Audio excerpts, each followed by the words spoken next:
Today, before we go to sleep, we will study Chapter 12 of the book Grow Rich While You Sleep by Ben Sweetland, which was originally published in 1962. This recording is a treasure trove of insights for your personal development. These insights can be effortlessly absorbed by your mind and later reactivated during your slumber. To gain a deeper understanding of this revolutionary method, please refer to the channel's introductory video. Now, find a comfortable seated position. Inhale deeply into your abdomen, and as you exhale, release any tension. Take a moment to breathe in and breathe out.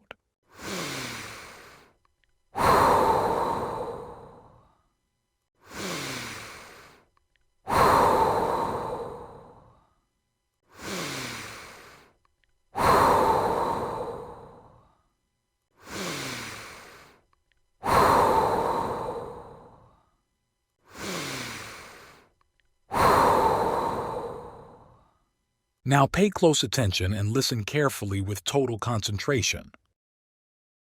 Grow Rich While You Sleep. Chapter 12.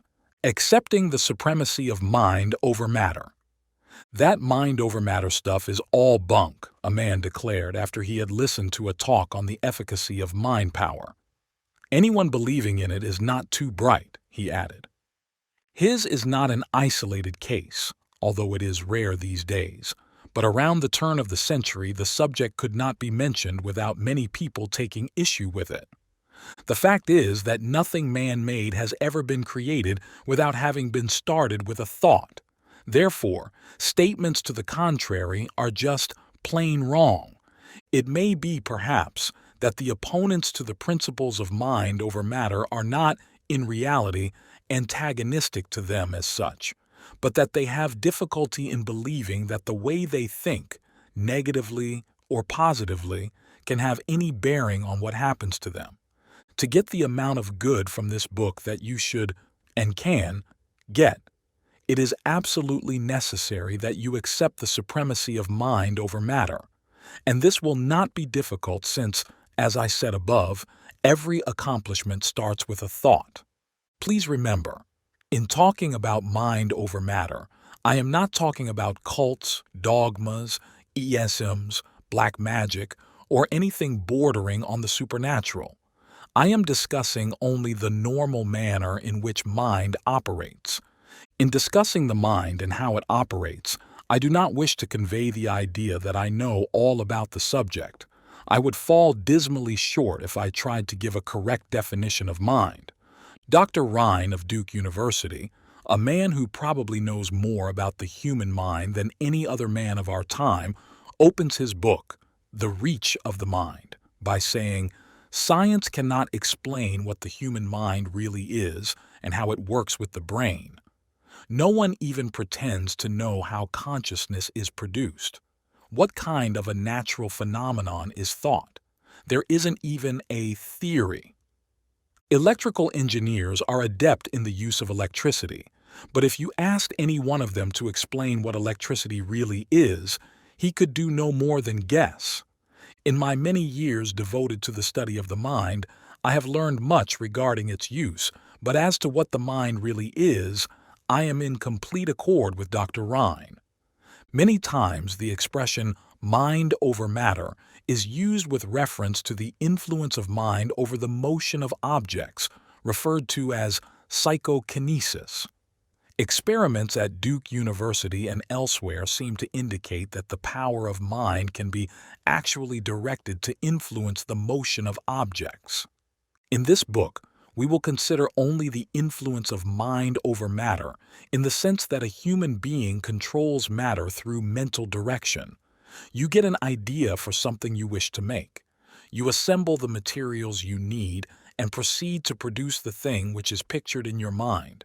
In time, you have a replica of the object pictured, and your achievement is a manifestation of mind over matter. Remember, the magnitude of your project is in direct proportion to the extent of the mental image you can conceive. As an illustration, you may picture in your mind a letter you wish to write. There is absolutely no doubt as to your ability to carry through on this project. You assemble your paper, envelope, pen, and stamp, and you reproduce in material form the image first held in mind. Going to the other extreme, suppose you had a desire to build a building such as the Empire State Building in New York City. How far would you get?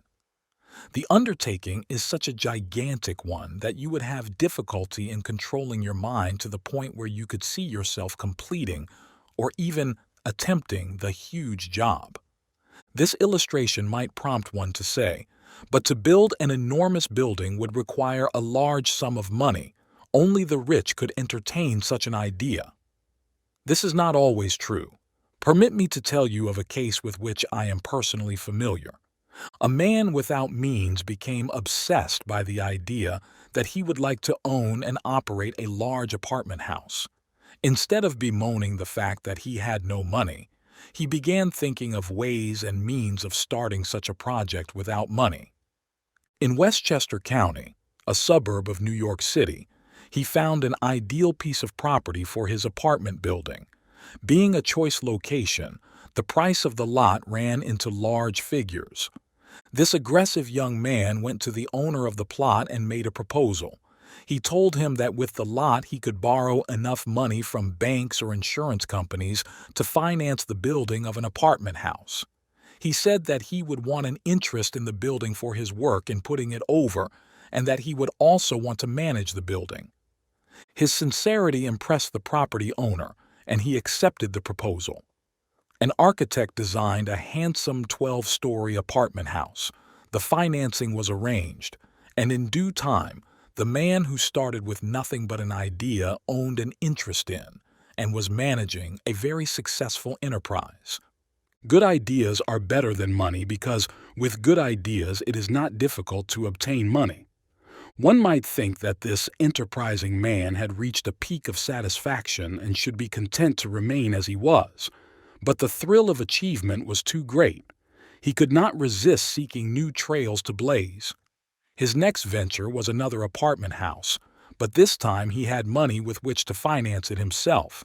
The last time I heard, he was planning a multi-million-dollar motel. What is the extent of your mental pictures? You have learned that mind is man. In other words, the you which others like or dislike is not what they see, but what you project from your mind. A man's stature, therefore, is not measured in feet and inches, but by accomplishment. A short man can be a big man if he measures up to the word mentally. Again, quoting Napoleon Hill, what the mind can conceive and believe, the mind can achieve. It may not be wise to attempt to jump from a mediocre existence to the level of a capitalist in one leap. It can be done. It has been done. And it will be done. But with the average individual, the distance from obscurity to fame and riches is so great it is hard to conceive and believe he can do it. If I were to build a business, I do not believe I would start out with the intention of making it national or international in one operation. I would probably open up one region at a time and expand solidly and soundly until the nation was covered. And it is more fun to work in this manner. If you could accomplish your objective at one time, although the thrill of accomplishment would be great, you would soon take your business for granted and it would lose its zest. But if you worked on a step-by-step basis, each time you attained a minor objective, there would be a great thrill and also the exciting anticipation of accomplishing the next step. If you have a fine record player, your interest will be kept alive as long as you secure new records. As soon as you stop getting them, your interest wanes, and the time will come when you will not listen to your instrument at all. When you gain a good idea, do not become impatient in wanting to rush it through to completion. The only impatience should be in getting started. Once a start is made, you can enjoy the progress and happily survey each completed step. Such an attitude prevents any task from becoming boring. Your mind is not focused on completion, but on perfection at each step of the way. Do I appear to be inconsistent? Throughout this book, I've been showing you how easy it is to gain success. Now, I suggest that you do not hasten the process, and I mean just that. Anticipation is greater than realization is a proverb often said but seldom understood. Yet it is true. When one knows he is on his way to attain a certain objective, he is elated. After he has reached his goal, he is glad of his accomplishment, but it is soon taken for granted and ceases to be a cause for joy. I really didn't start to climb until I had passed the age of 50. I made my greatest strides during my 60s. I am happy about this. Had I acquired what I now have when I was in my 40s, by now I would fit into my belongings so thoroughly it would seem perfectly natural that I should have them. As it is, each time I see a new objective coming into being, something I yearned for in my younger days, it is exciting. Mind over matter. Do not confuse mind with brain. Your brain is not your mind. My concept of brain is that it acts as a receiving station for thoughts and ideas from the mind. A mind does not become ill. A mind does not become defective. Unless your brain is impaired in some way, your mind is capable of conceiving just as good ideas as the mind of the greatest individual. If your mind is not bringing in good, constructive ideas, it is because of bad mental habits. You have thwarted your mind by holding thoughts of inadequacy, lack, gloom, and ill health. You will always live a commonplace existence until you re-educate both your conscious mind and your creative mind to hold positive, constructive thoughts. The process of re-education of your minds is simple, but requires diligence. Determine that you will constantly rout all negative thoughts which attempt to enter your mind. If you have a task to perform and feel inclined to think that it is too much for you and that you can't do it, change your thinking to the positive side. Know that the job is made for you, that you are fully capable of doing it. You'll find that your creative mind will direct your conscious mind so that you will tackle the job with a success spirit and that you can easily do it. Remember, a single victory similar to the one just mentioned is no assurance that you have eliminated your negative thinking. It means that, through conscious effort, you were able to do a job which at first appeared difficult. You'll have to work at it. Each time you attempt something and you become blocked through the word can't, do as you did before. Begin holding the thought that you can do it, that it will be easy, and that you'll enjoy doing it. Each time you eliminate a negative, it will become easier. In time, not so long either, a new habit pattern will be formed, and it will become natural to think in terms of I can. Sometimes a bit of rationalization will help. One man told me what he did to break the negative barrier. He was facing a situation where he had to make a choice, either to cut down his standard of living and move into a less expensive home, or increase his income so that he could meet his standard of living. His problem so preyed on his mind he had difficulty in sleeping at night, and he would often get up and play solitaire until he became drowsy. During one such session with the cards, he began thinking about his wife. She has full confidence in me, he thought. She hasn't the slightest doubt about my ability to put our ship back on an even keel.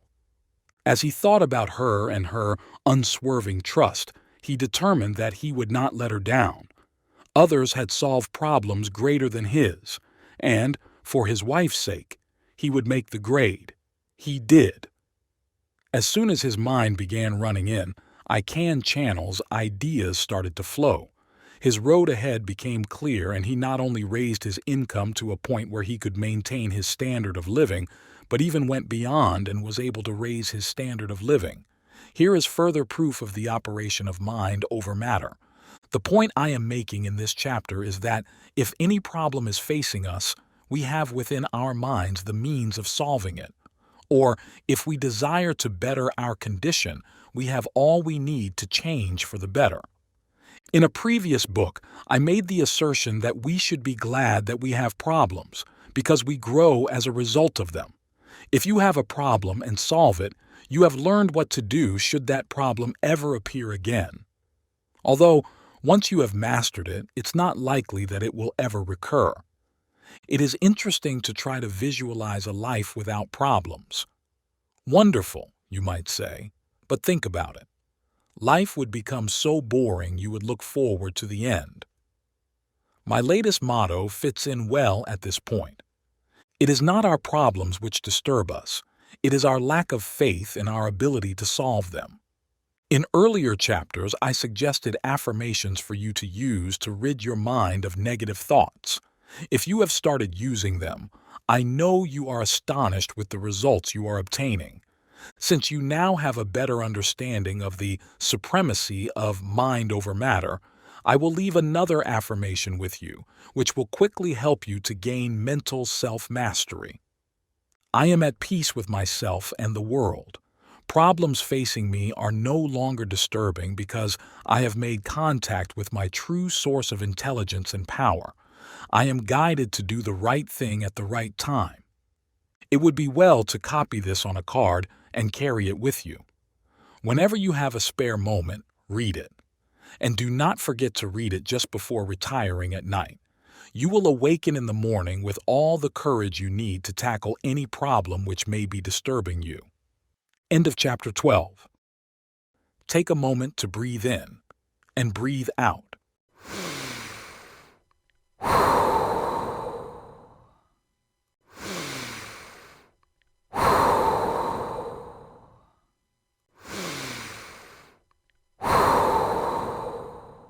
Stay focused and reflect on what you've just heard. In the comments section, share the main message or key takeaway you've gleaned from this recording. This simple task will aid in your reflection and internalization of the information. Remember, repetition is the key. By playing this recording every night before sleep, you're instructing your sleeping mind on what to consolidate. Once you've completed this, head to bed immediately and let your subconscious mind work its magic. Don't forget to subscribe to the channel and hit the notification bell to stay updated with our latest content. Good night.